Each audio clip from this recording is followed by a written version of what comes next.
well-regulated militia being necessary to the security of a free state. The right of the people to keep and bear arms shall not be infringed. Welcome to another edition of Bearing Arms, Cam and Company. My name is Cam Edwards, and I'm glad to be with you today. You know, occasionally when I'm writing a story for Bearing Arms, I will get a couple of paragraphs in, and I will realize, actually, I don't know where I'm going with this. Maybe this isn't as good an idea as I thought. And I will generally scrap those stories. You might not realize it, but I do. I try to anyway. I get the sense that Timothy O'Brien, who is a columnist for Bloomberg, had that same thought as he was writing his latest column, but he was on deadline and just had to go ahead and proceed with it because this is one of the dumbest things that I have read in quite some time. The headline from the Washington Post, which apparently saw fit to pick this thing up, an executive order that might actually stop gun violence. That's a bold claim for any one piece of legislation or executive order. But Timothy O'Brien says that there is something that Joe Biden can do right now without getting Congress involved that could stop gun violence, he says. Yeah, what is it? All right, take a look at this. Sales of military-grade firearms, he says, need to be curtailed as soon as possible. And without waiting on Congress, President Joe Biden should issue an executive order preventing the Departments of Defense, Justice, Homeland Security, and Treasury, any federal agency, from awarding contracts to small arms manufacturers that sell comparable weapons to average citizens. Gun makers, he says, should be forced to choose with whom they do business, soldiers or citizens. That's right. Any comparable firearm, which I guess it would include not just semi-automatic rifles, but semi-automatic handguns as well. I mean, again, there are plenty of sidearms that are purchased by military and federal law enforcement agencies that are comparable, if not identical, to those handguns that are sold to civilians, right? That seems to me to be a problem here. Because now you're talking about cutting off sales of handguns and semi-automatic rifles, again, to those companies that don't bend the knee to the Biden administration and say, okay, well, we'll stop selling these guns. Just please give us our federal contracts. So from the get-go, this idea seems, I'm going to be charitable here, unworkable. But it's a stupid idea on multiple levels. I think Timothy O'Brien started to understand as he wrote this column. He says, quote, how potent would an executive order like this be? Well, it would depend on how much it would hurt the bottom line of companies that sell to the government. Many of the companies, he says, are privately held, so their annual revenue and earnings aren't freely available. Sales at Smith & Wesson, which is publicly traded, doubled to more than $1 billion last year. The company estimates that about 94% of its revenue came from consumer sales last year. The federal government and law enforcement made up only 6% of sales. So there's another problem.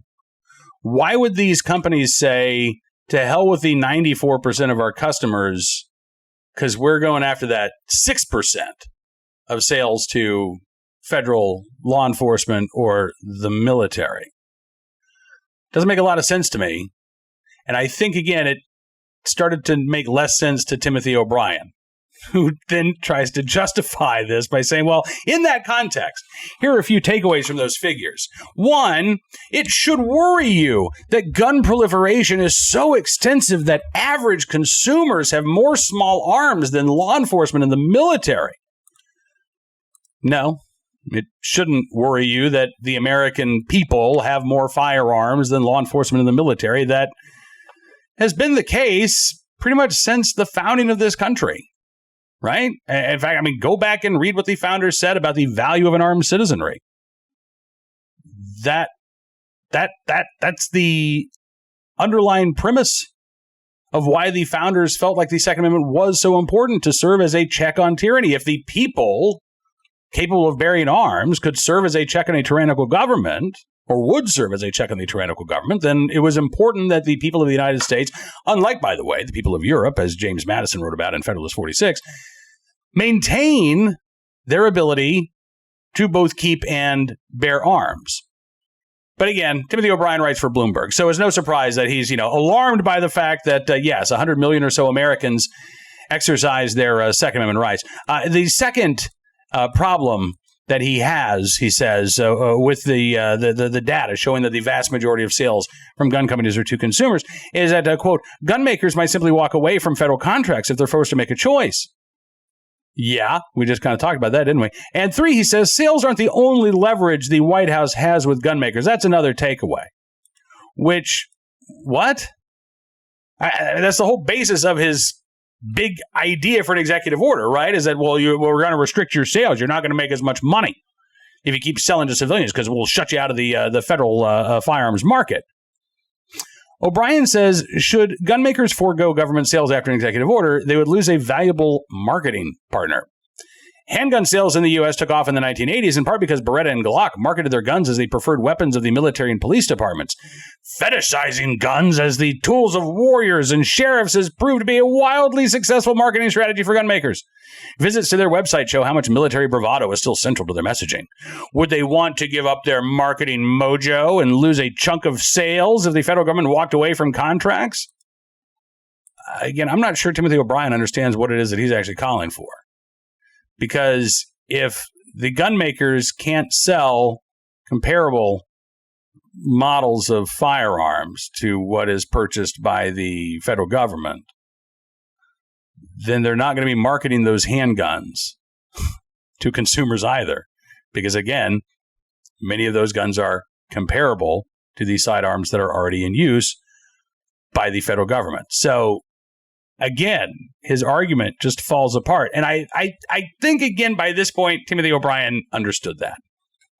So I think Timothy O'Brien wanted to get some expertise, that expert analysis who could say, yeah, Tim, that's a great idea. But he didn't get it. Instead, he spoke to Eric Rubin, professor at the Dedman School of Law at Southern Methodist University, a fellow at the Brennan Center of Justice, which is, by the way, not a conservative think tank by any stretch of the imagination. And this is what Eric Rubin had to say. Quote, it's a fascinating idea, but all of the legal, constitutional, and feasibility issues would turn on how an executive order would be implemented. It's a fascinating idea is a really polite way of saying, that's a really dumb idea, Tim. How would you do this? How would you deal with the constitutional issues, with all of the legal issues? How is this even feasible? Timothy O'Brien apparently took that as a note of approval. He said, quote, perhaps the executive order could apply contractual limitations only to military-style assault weapons and not, all comparable handguns. Hunters, he says, could still get their rifles. Sporting enthusiasts could have their guns. People who want to carry a modest firearm to protect themselves wouldn't be affected. What is a modest firearm, by the way, like a single-shot Derringer?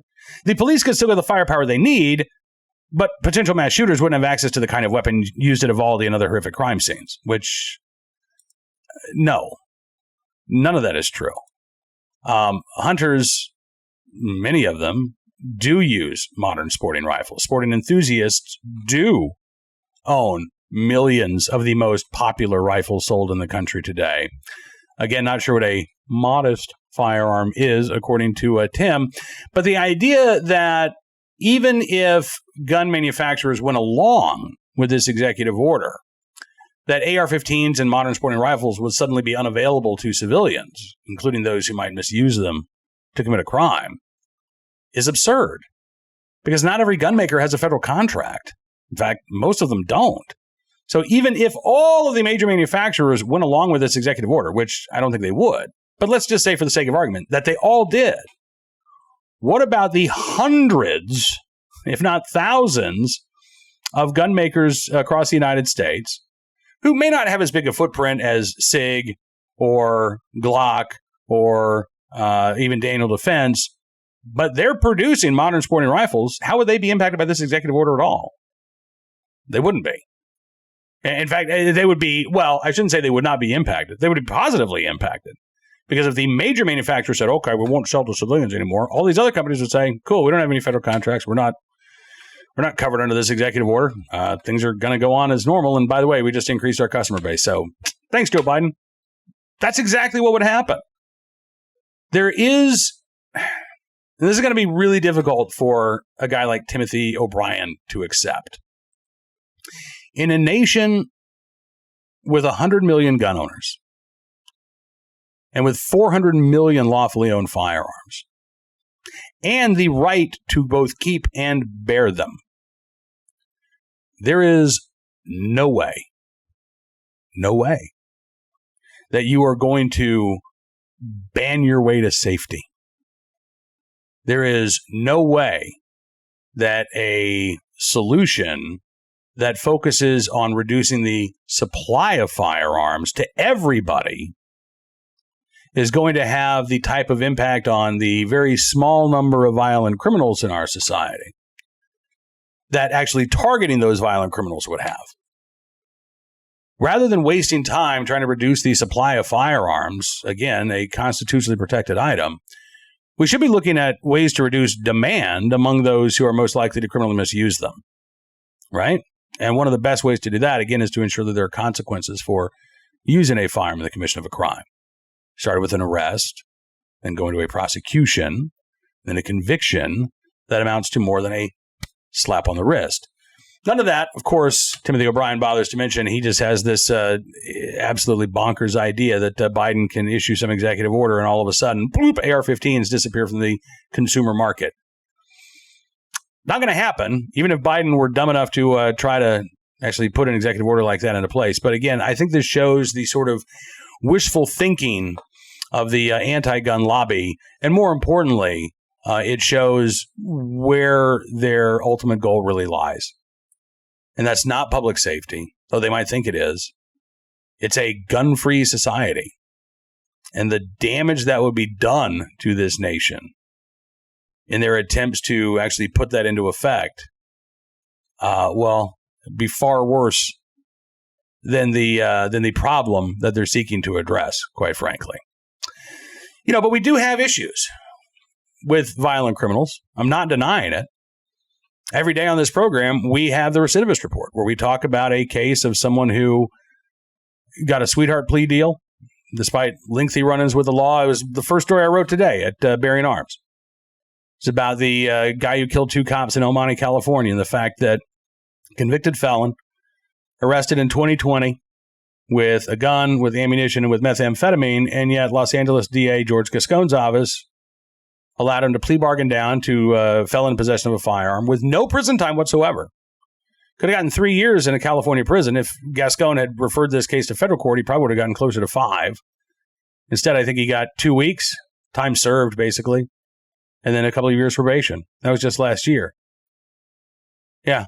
And Tuesday, he shot and killed 2 El Monte police officers. Could have been behind bars. Should have been behind bars. And in a state with the most restrictive gun laws in the country, violent felons are still getting out of jail scot-free after pleading guilty to their crimes.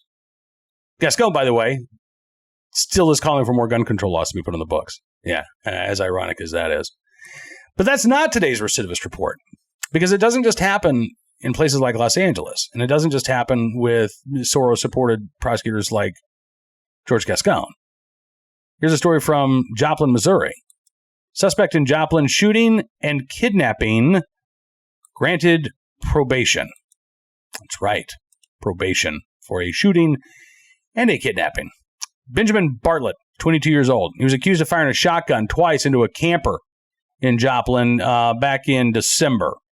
There were 2 guys inside. One of them had a portion of his ear ripped off by some of the pellets. About 6 hours later, Bartlett saw police officers who were driving around Joplin, and he thought that a guy in the backseat of the car that he was driving in called police on him. So he basically held the guy hostage for a few hours, wouldn't let him out of the car, said he would shoot him if he left. He was initially charged, Bartlett was, with 2 counts of first-degree assault, a single count of armed criminal action, kidnapping, resisting arrest, and another armed criminal action in the abduction and eventual pursuit by police, by the way. The charges from the shooting were dismissed back in March because prosecutors could not locate the victims to secure their testimony. So that's an issue. But you still had the kidnapping, you had the armed criminal action, resisting arrest charges. Bartlett was also facing previous charges of delivery of a controlled substance and driving while intoxicated. And all of those cases were combined into one. And on March 21st, he pleaded guilty to possession of a controlled substance, stealing a firearm, resisting arrest, and driving while intoxicated. The kidnapping and armed criminal action charges were thrown out. And on Tuesday of this week, a judge in Joplin sentenced Bartlett to 5 years on the drug count, 5 years on the stolen gun count, 4 years on resisting arrest, and 6 months for DUI, and then suspended every one of those sentences and said you don't have to go to prison at all. 5 years probation. Keep your nose out of trouble for the next 5 years and you won't go to prison. Don't keep your nose out of trouble and we're going to tell you we're going to get tough on you, but odds are probably not. I don't know if she actually told him that, but that is the reality of the situation. And so instead of a 5-year prison sentence, which would have amounted probably to about 2.5 years served, Benjamin Bartlett showed up in court, got a slap on the wrist, kiss on the cheek, and was sent on his merry way. That's the problem. Not the 100 million legal gun owners in this country, not the 400 million lawfully possessed firearms, but a criminal justice system that takes a violent criminal and says, you're free to go. Just don't do it again. That is the problem. And that, by the way, isn't touched by anything in the Senate framework that they're trying to turn into legislation right now. Now, today's armed citizen story, Muncie, Indiana, where a prosecutor has said that a Muncie woman was justified in killing a would-be intruder as he was trying to break in through a kitchen window. And again, I don't dispute or disagree with the prosecutor's conclusions here. I am wondering why it took so long to reach this decision. This happened back in mid-November, and we're just now learning that she's not going to be facing any charges in mid-June. But again, this dates back to, I think, November 18th. And police responded to reports of a guy trying to break into a home there in Muncie. And they looked around. They didn't find anything. It came out around 11:45 on November 18th, after the homeowner called 911. They told her, look, don't see anything amiss, but we'll have an extra car, in the neighborhood, just to try to keep an eye on things. About 6 hours later, so it would have been, about 5:45 on the morning of November 19th, the homeowner, again, heard somebody outside her home trying to break in, this time through a kitchen window. She saw hands lifting the window up. Prosecutors say she then fired a handgun at the window as a, quote, warning shot. She then called 911. An officer responded and found the suspect, Keon Davis, laying on the ground a few feet from the window. Officers found finger or handprints in at least 4 of the windows of the home. Under one window, there was a sort of a cinder block that had been placed there as a stool, basically. Davis had a backpack with a stolen laptop and other items inside. Toxicology tests revealed the presence of fentanyl and quote-unquote designer opioids. They say they don't know why he was trying to break into the home, but they do know that the homeowner was justified in protecting herself and her child from Davis's unwanted incursion into the residence there. So, the homeowner not facing any charges. She acted in self-defense. Wish the prosecutors there in Marion County, Indiana, would have told her this a little bit sooner, but at least now she doesn't have to worry about facing criminal charges for trying to protect herself and her kid. Finally today, our good deed of the day, Elizabethtown, Kentucky, where Fort Knox Army Base says it is going to honor Justin Manco after he leapt into action to save a 4-year-old boy after he was run over by a lawnmower in Elizabethtown, Kentucky. Thankfully, the lawnmower was not the blades were not engaged at the time. This would have been much worse, obviously. This may happen if you live in a rural area in particular. Like, I've got a riding mower. It's a 0-turn mower. I don't generally use it. I don't have a 4-wheeler. I don't have an ATV. Wish I did. Somebody wants to buy me one for my birthday. It's coming up, but I don't. So occasionally, especially over the last few years, as my wife has, gone through cancer and has kind of sapped her strength and her stamina, I will occasionally too, use the mower as a means of transportation from one end of the farm to the other. And that apparently was what was going on here in Elizabethtown, Kentucky. There was a 7-year-old girl who is allowed by her parents to use the lawnmower, not to turn the blades on, but basically to use it as a way to get around. So she was driving up their driveway to get the mail. She had her 4-year-old on the back of the lawnmower. Not a good idea, by the way. She goes to back up after getting the mail and thump. Her brother had fallen off and was now underneath the lawnmower. Again, blades not engaged, thankfully, but it's still a big, heavy piece of equipment. This is a 4-year-old child. So thankfully, she was at the end of the road. She's near the mailbox, right? She's near the street. Justin Manco saw what was going on, stopped, got out of his car, ran over, picked up the lawnmower, was able to get the 4-year-old child out before the 4-year-old suffered serious injuries, was taken to the hospital, and I guess spent some time there, but thankfully is going to recover and is going to be okay. In large part, again, because Justin Manco saw what was going on and took action. The 7-year-old not nearly strong enough to lift the lawnmower up off her little brother. Hopefully the kids have now gotten a lesson and a reminder in safe and responsible use of a lawnmower, but Justin Manco in the right place at the right time, willing and able to do the right thing to help that 4-year-old boy. We thank you for your very good deed. Now, that is all the time we've got for you on this edition of Bearing Arms Cam & Company. I want to thank you for being a part of the program, as always. Don't forget to check out the website throughout the weekend. We'll be back on Monday with another episode of Cam & Company, but we will be updating BearingArms.com every day in between to make sure that you are aware of what is going on at this critically important time for our right to keep and bear arms. I would also encourage you to contact your senators and let them know where you stand on that Senate framework. And I'd also encourage you to become a VIP member of Bearing Arms as well. You can go to BearingArms.com, use the promo code, BearingArms.com/subscribe is the actual website. Use the promo code GUNRIGHTS.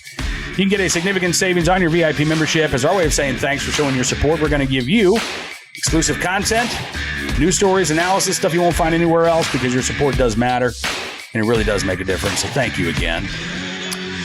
I hope you enjoy your weekend, whatever you have in store. We will be back again on Monday, as I said. But until then, be well, be safe, and be free.